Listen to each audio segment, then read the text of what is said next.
বাংলাদেশ র্যাবের নবনিযুক্ত মহাপরিচালকের দায়িত্ব গ্রহণ করলেন ব্যারিস্টার হারুনুর রশিদ। কে এই হারুন র্যাবের মহাপরিচালক হলেন? তার সম্পর্কে গুরুত্বপূর্ণ কিছু তথ্য আজকের ভিডিওতে উপস্থাপন করব। র্যাবের নতুন DG Harunur Rashid, director general of RAB. তার বাড়ি মুন্সিগঞ্জ জেলার সিরাজদি খান উপজেলার বালুচর ইউনিয়নের মোল্লাকান্দি গ্রামে। র্যাপিড অ্যাকশন ব্যাটালিয়ন র্যাবের 10ম মহাপরিচালক হিসাবে দায়িত্ব পেয়েছেন অতিরিক্ত পুলিশ মহাপরিদর্শক ব্যারিস্টার হারুনুর রশিদ।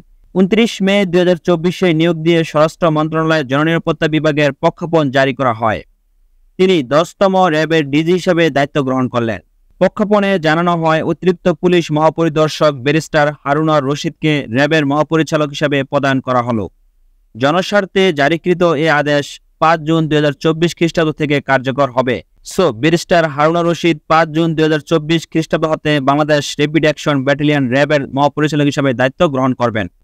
তিনি বর্তমান মহাপরিচালক এম খুরশিদ হোসেনের স্থলাভিষিক্ত হবেন। পৃথক আরেক আদেশে খুরশিদ হোসেনকে অবসরে দেওয়া হয়েছে। হারুনুর রশিদ 1995 সালে 15তম বিসিএস পুলিশ ক্যাডারের সহকারী পুলিশ সুপার এএসপি হিসাবে কর্মজীবন শুরু করেন। তিনি পুলিশের বিভিন্ন পদে চাকরি করেছেন। পুলিশ সদর দপ্তরে ডিআইজি লজিস্টিক হিসেবে দায়িত্ব পালনকালে 2019 সালের ডিসেম্বরে ময়মনসিংহ ব্রাঞ্চের ডিআইজি হন। কর্মজীবনে পুলিশের সেবা আধুনিকায়ন, যেমন police clearance certificate, online GD, BD police helpline এবং CIMS এর প্রত্যক্ষ তত্ত্বাবধানে ছিলেন ব্যারিস্টার হারুনুর রশিদ। ময়মনসিংহ ব্রাঞ্চের ডিআইজি থাকাকালীন তিনি 2019 এবং 2020 অর্থবছরের শুদ্ধাচার পুরস্কার পান। তিনি বাংলাদেশ পুলিশ পদক BPM পেয়েছেন। বর্তমানে তিনি ঢাকায় পুলিশ অধিদপ্তরে অতিরিক্ত পুলিশ মহাপরিদর্শক পদে কর্মরত। এর আগে তিনি পুলিশের ময়মনসিংহ ব্রাঞ্চের ডিআইজি ছিলেন।